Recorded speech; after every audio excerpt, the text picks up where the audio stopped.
About 40 years ago, I had the opportunity to be at MIT when ARPANET was being developed, and I did not see Al Gore there. ARPANET was a predecessor of the military network that became our internet structure throughout the country.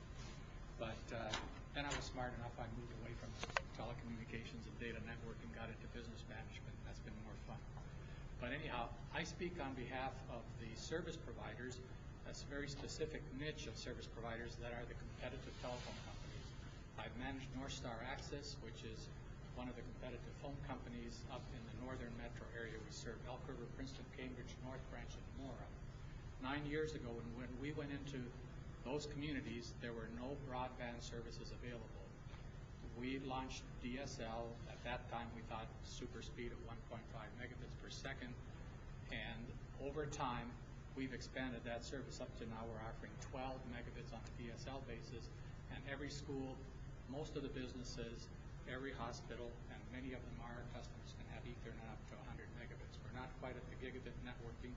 Our backbones are there, but the actual services to the customers aren't quite there yet.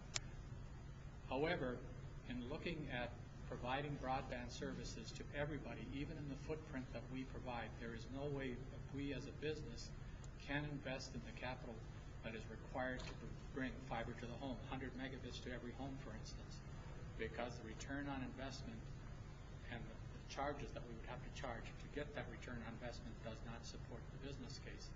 So what we are doing now is we're moving to a lesser technology, better than dial-up, but not 100 megabits per second. We're going to wireless.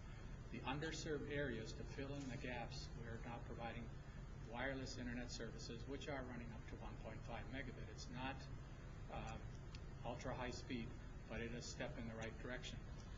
One input that I'd have for the task force is that as you want to move to a ubiquitous ultra high bandwidth service to everybody, most cases the business case does justify it, but there's probably that 5%.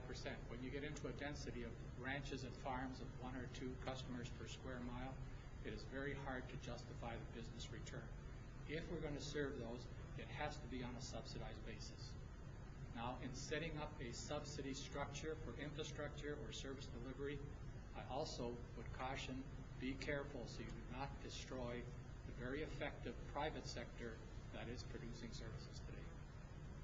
Great. Thanks, Paavo.